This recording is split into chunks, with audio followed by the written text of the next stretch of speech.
Kw'izina rya Data n'irya Mwana n'irya Mutima Mweranda, amen. Bene wacu dusangiye ukwemera muri Yezu Kristu, ndabaramukije mu izina rya Yezu Kristu, nitugire Kristu. Turabandanya gusabikanya ijambo ry'Imana dusanga muri Bibiliya mu Injiri ya Luka, duhera ku kigabane cya gatatu kuva ku karongo ka mbere gushika ku ka gatandatu. Ijambo ry'umutwe riravuga ngo inyigisho ya Yohani Batista.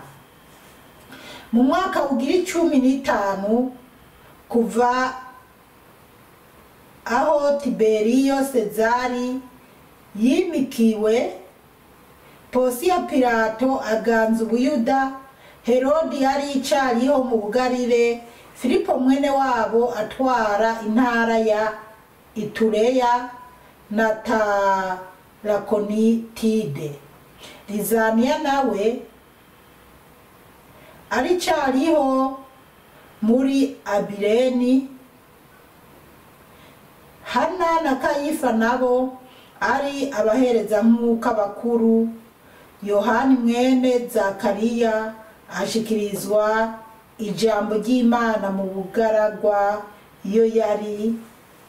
Araheza rero ahetura intara yose yegereye uruzi Yorodani, yigisha ibatisimu y'ukwisubirako ngo ibicumuro birekugwe nk'uko byari byanditswe mu gitabu c'amajambo y'umuhanuzi Izaya ngo ijwi ry'uwusemererera mu bugaragwa riti nimutegure inzira y'Umukama, mugorore inzira ziwe. Imikokwe yose ifurigwe, imisozi n'udutumba biringanizwe, iminyuro igoramye igororoke, ibidunduri biri mu nzira biringanizwe. Niho umuntu wese azobona urukiza rwarungitswe n'Imana. Bene wacu muri Yezu Kristu, iri ni ijambo ry'Imana, dushimiye Imana. Haleluya, amen, haleluya, haleluya, amen, amen. Abana b'Imana, ijambo ry'umutwe riravuga ngo inyigisho ya Yohani Batista. Tugiye kuzirikana inyigisho ya Yohani Batista. Hari amajambo, aya majambo ya mbere ngira ku karongo ka mbere akagushika ku wa gatatu ntituhateba, ariko hari amajambo y'inkoramutima tuza kubandanya kwisunga. Akarongo ka mbere kavuga ngo mu mwaka ugira 16 kuvaho Tiberiyo Sezari yimikiwe, Posiyo Pilato aganza Ubuyuda, Herodi yari icariho mu bugarire, Filipo mwene wabo atwara intara ya Itureya na Tarakonitide, Lizaniya nawe ari icariho muri Abireni. Kabiri, Hana na Kayifa nabo ari abahereza nk'uko bakuru, Yohani mwene Zakariya ashikirizwa ijambo ry'Imana mu bugaragwa iyo yari. Amajambo tushaka kwisunga naha hatangura havuga ngo Yohani mwene Zakariya ashikirizwa ijambo ry'Imana mu bugaragwa iyo yari ari. Abana b'Imana, abantu ba mbere batubwiye ingene bari abategetsi, uko ubutware bw'icyo gihe bwari bumeze n'ingene bwari bupanzwe. Ariko nyuma Yohani mwene Zakariya yaje kugira iki? Yaje guhabwa amajambo tugomba kuzirikana y'inkoramutima canke yo kwitwararika. Gatatu rero hakavuga ngo araheza rero ahetura intara yose yegereye uruzi Yorodani, yigisha ibatisimu y'ukwisubirako ngo ibicumuro birekugwe. Amajambo Yohani Batista yagiye yigisha ibatisimu yo kwisubirako. Kane akavuga ngo nkuko vyari byanditswe mu gitabo c'amajambo y'umuhanuzi Izaya ngo. Ubwo twumve rero uko Yohani yagiye yigisha ayo majambo, kandi ayo majambo yanditswe mu gitabo c'umuhanuzi Izaya yabishikirije imbere ya Yezu n'imbere ya Yohani bataragira kuvuka. Ijwi ry'uwusemererera mu bugaragwa riti nimutegure inzira y'Umukama, mugorore inzira ziwe. Yohani yari mu gahinga mw'ishamba avuga ati nimutegure inzira y'Umukama. Bana b'Imana, iki gihe turi mu bushikiro, iki gihe turiko turitegura ivuka rya Yezu Kristo. Nicyo gituma mw'iyi minsi turi gusabikanya aya majambo kugira twumve ukuza kwa Yezu Kristo, akarinda yemera kuza hano mw'isi mu bibazo byo muri iyi si, mugabo akemera kubana natwe. Batubwiye Yohani Batista yarazungurutse ubugarire, arazunguruka ku ruzi Yorodani, ariko arigisha abantu ibatisimu yo kwisubirako, kwigaya. Ubwo yarihe mu gahinga. Izayi yabibonye na mbere Yohana ataranavuka, arabona uko bizogenda, ariko arateguriza amayira y'Umukama, inzira ya Yezu Kristo. Gatanu hakavuga ngo imikokwe yose ifurigwe, imisozi n'udutumba biringanizwe, imiryango iminyuro igoramye igororoke, ibidunduri biri mu nzira biringanizwe. Abana b'Imana rero muri iki gihe natwe nitwebwe biraba cane gose kuza k'Umukama. Nyimba tugeze muri iki gihe cyo kwitegura Noheri, ivuka rya Yezu Kristo, turisuzuma tukibaza, ese koko byangendeye gute mu kw'icenda, canke se byangendeye ko gute kuva kw'Ipasika, canke se byangendeye gute kuva mu mwaka uheze, kuva mu kwa mbere k'umwaka urangiye, mbega byangendeye gute? Canke ngiye kuzotangura umwaka gute? Mbega Yezu niyamara kuvuka nzobyifatamo gute? Ese ubu nitegure gute kugira asange noneho Noheri isange niteguye by'ukuri? Abantu benshi baritegura Noheri, nanje kera nahora ndabigira, mugabo ubu ntacyo bikimbwiye pe. Iyo Noheri igeze menya ukuntu ngomba kubyifatamwo, kuko kugura amatara, bantu b'Imana, mu gice cyombamo ndasohoka hanze ngiye kuraba amatara gusa abo tubana hirya no hino. Hari naho nca ndiko ndagendesha imodoka nkahagarara kugira ndabe gusa ingene badekoye. Yo Mana, umva ndababwire, gusa ndibaza hariho ababigira bemera by'ukuri, kumbure barimo neza, n'abandi babigira ruguharara, kuko nanje nahora ndabigira. Ashitse mu iki gihugu Noheri igeze naragenda kugura amatara nkataka mu nzu hose, ibiti byose nkagura, ibintu byose, ye ugasanga ndi gutigita nkarondera impuzu, ariko siko nari ngoroye umutima wanje nyene ngo numve ko ari ukwitegura Yezu Kristo. Uba ari umutigito, agahararo, canke kubona ko kwa naka babigize nanje ndabigire. Rero nta iwanje mu by'ukuri ntabyo nkigira kuko none bigira kuko ababigira si bibi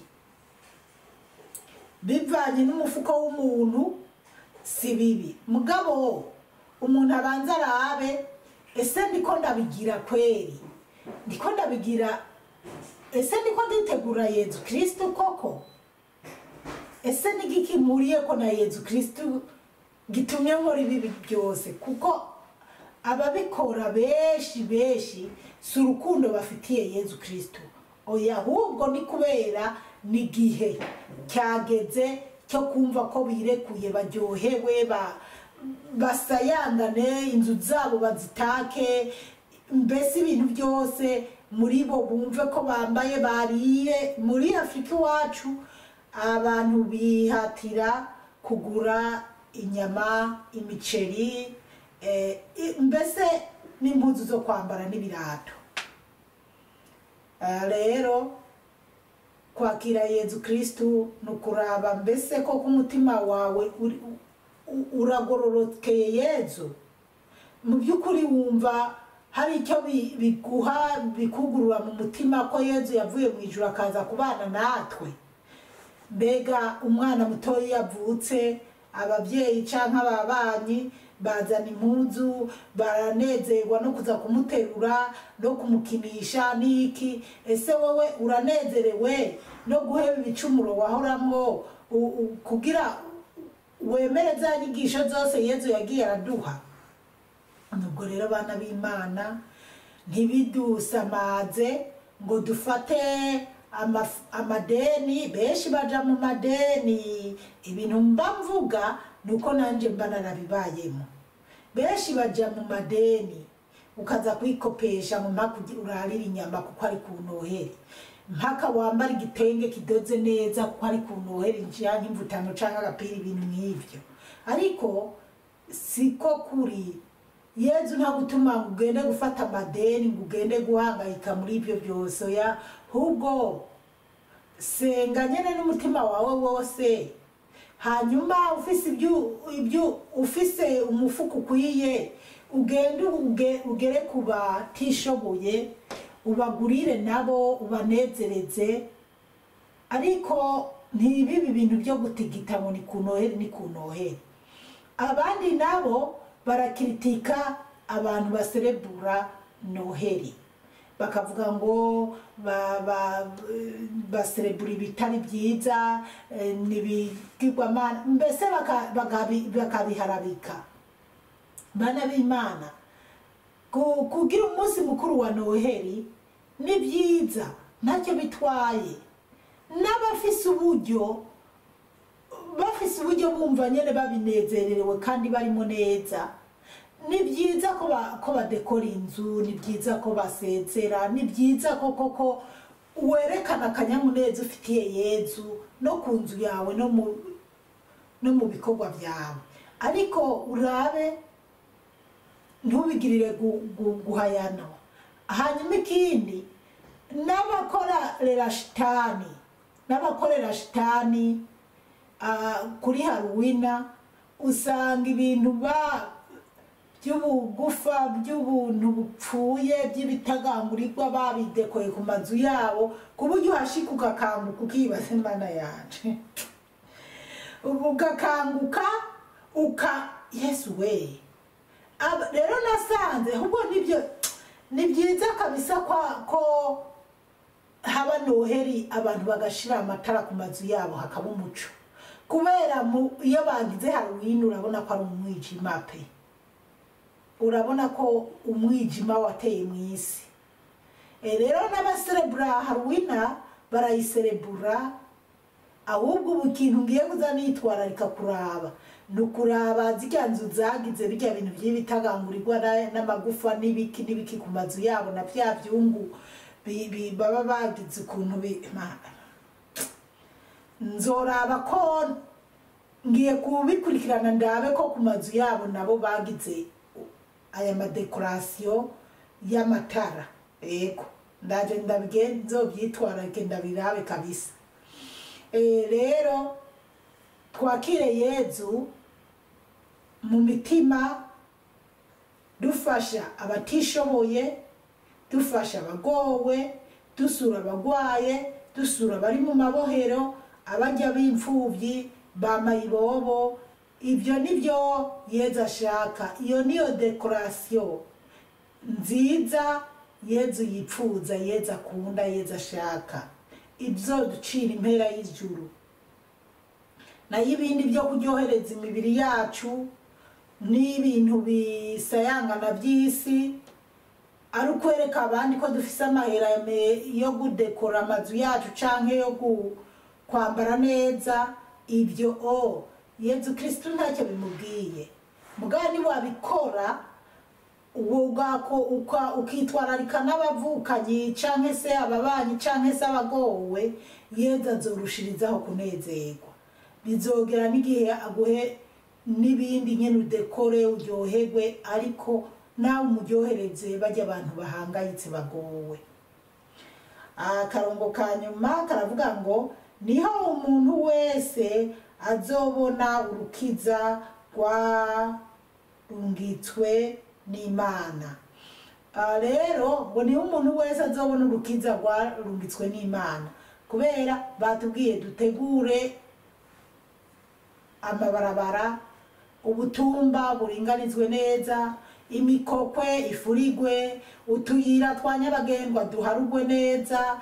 Rero duharure ufasha abagowe, duharure uraba abari muri prison, abagwaye, imfuvyi, abapfakazi, abapfakare, abahangayitse. Ibyo nibyo uzoburiko uraringaniza imitumba n'utubarabara. Nuko nayo uku kuntu nyene muri iki gihe abantu bari kugwana no kudekora amazu no kugira iki, sibyo bijya, sibyo biriko, sibyo Yezu atubwira canke sibyo Izaya yavuze, sibyo ashaka, sibyo Yohani Batista avuga ngo yigisha ibatisimu yo kwisubirako.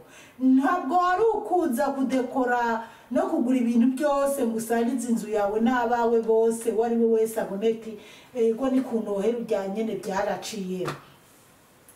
Twebwe kera mu Burundi ku Noheri twaba tuzi ko tuzorya inyama duhage, tuzonywa amafanta duhage, tuzonywa amabiya, tuzorya umuceri, tuzonezerwa. Kuko mu by'ukuri mu gice twabamo data twahera mu kwezi kw'icenda turiko turarondera impene tuzobaga ku Noheri. Impene kubera ko hari ku isoko impene zose zaba ziriko zirashorwa turaba. Rero tubonye ikimasa kiza, impene nziza, isuguru nziza, tukabwira papa ati twashimiye, agaca yigura, tugahera ko tuza turayiragira gushika hagere ku Noheri. Kandi abo muri rako gace bose barazi iwacu tugasangira Noheri. Hanyuma ikindi iwacu twaragenda kwaha ibyatsi, hanyuma tukaja kwaha amajwari, tukadekora ibi bintu by'abazungu bagira by'ikizungu n'udutara n'iki. Icyo gihe nta dutara twari tuhari iwacu, mugabo nyene basha tugashira kwa mashugwe, ukabona nyene ibintu ko bikomeye.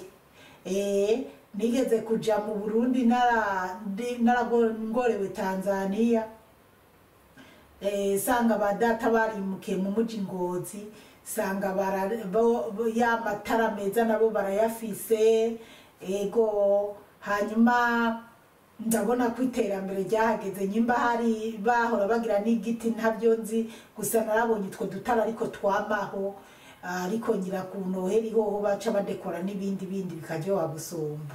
Kandi nabonye no muri bene wacu no mu miryango hari abagura kiya kiti, hari nyene ibintu nk'ibyo. Mugabo nshuti yanje ubikore warabye neza ko atacyuri kurapfa na Yezu, atacyuri kuramuhisha ngo wima abantu biwe wagiye gusesa amafaranga kuri bijya bintu, kandi uzi neza ko umubanyi wawe yabuze umunyu canke abana biwe byase ko baja kw'ishure. Abana b'Imana rero ibatisimu yo kwisubirako ni uguheba imico mibi dufise, ni uguheba ingeso mbi dufise, ubwimanyi dufise, ubusambanyi, kwiyumvira nabi abandi, kuroga, gukuramo inda, kubesha, kuboregwa n'izindi ngeso mbi zatwiziziye muri iyi si. Guheba ubutinganyi, guheba kwiyumvira kuvyarira mu mamashini, guheba kugirira amamariyaje canke kuryamana n'ibikoko. Ibyo tubihebe, hanyuma turinganize amabarabara abe meza, turinganize imitima yacu. Imitima yacu tuyerekeje ku Mukama, tuyerekeje kuri Yezu Kristo. Aho niho tuzoba tubaye abana b'Imana. Tuze twongera turaba ibihe turimo, urupfu ni rwinshi. Abantu benshi basigaye bapfa batagwaye, bapfa mu magisida atandukanye, mu buryo umuntu ataranagwaye kumva ngo naka yapfuye. Ibyo byose rero, gupfa giturumbuka ugapfa udafise Yezu nta kaga. Hari umuririmbyi, hari indirimbo nahora niyumva ngo impanuka y'imodoka siyo mpanuka gusa, no gupfa udafise Yezu nayo nyene ni impanuka.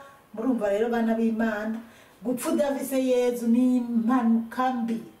Hari igihe abantu umuntu agwara, akagwara agakubitika, bakaza bavuga ngo arishuye pe, ngo arishuye, ngo Mana, ngo naho Imana yomutabara, ngo igagiye yishuye. Rero iyo umuntu agwaye aragira n'umwanya akazarabwiye, we Mana wonkiza no kubaha cyane, we Mana, agasenga bikarushirizaho. Jewe naho rangwara ndinze nja mu bitaro, nubundi Yezu yasanze mu bitaro, na Bibliya narayitumye gusa kimwe cyake agatabo k'abakristo nagiye ndakajanye. Hanyuma nyuma ko Bibliya, kuko nari nakorewe operation mbona ko bikomeye nazo binkomeranye. Hanyuma Yezu andabira mu bwo bubabare nari mwizo ngorane nari ndimo, kandi ishapure zine, ishapure inezereza, ishapure y'amagorwa, ishapure y'umuco, ishapure y'ubuninahazo. Ntazo nari nzi, nahora ndazivuga ndinze kuzisoma mu gitabo ego. Mugabo nyuma y'ibyo byose, kubera numva ubuzima bwanje ari uko noza ndavuga ishapure nkitwararika gusenga, ntabwo rero aya mashapure no banyirinda gukoresha ibitabo, kiretse y'ububabare indwi niyo, kandi nayo ndashobora kuyivuga ntakoresheje igitabo. Mugabo nosanga hariho amajambo amwe nagiye simba, ariko igikuru nuko nomenya ati ububabare bwa mbere Bikira Mariya ahereza umwana mu isengero i Yerusalemu, umusaza Simewo abwira Bikira Mariya uko nuko. Ububabare bwa kabiri Yezu ahungishirizwa mu Misiri. Ububabare bwa gatatu Yezu yazimiye. Nomenya rero ibyo nkaca niyumvira neza uko byagiye bigenda, ishapure nkayivuga nkayimara. Rero bana b'Imana, twitegurire rero ukuza kwa Yezu Kristo. Ndabipfuriza ko tuzogira Noheli nziza mu kubaha Umukama Yezu, mu kumwakira by'ukuri, atari ukumwakira mu mpuzu twambaye canke mu birato no mu bindi bidusayanganisha ngaha mw'isi, kuko ndazi hariho icyo gihe benshi imishatsi bazogenda kuyikoresha ukuntu, ingohe bazigire neza, baringanize inzara, batereko za zindi, baringanize. Yewe hari n'abandi basigaye baza kwimanyagura ukuntu baba begeranye mu ndibiki n'ibiki. Oya, Zakariya umuhanuzi Yesaya avuga ati dutegure inzira z'Umukama. Yohani Batista ibatisimu yo kwisubirako, turinganize imitima yacu, twakire Yezu Kristo, tumwubahe, tugendere mu muco Umukama yipfuza ko tugenderamo. Tugeze ngaha, mwarahezagiwe n'Imana. Umukama Imana bandanye kubagirira neza. Murakoze. ku izina rya data n'irya mwana n'irya mutima mutagatifu amen. Turagusenga Yezu, turakuninahaza.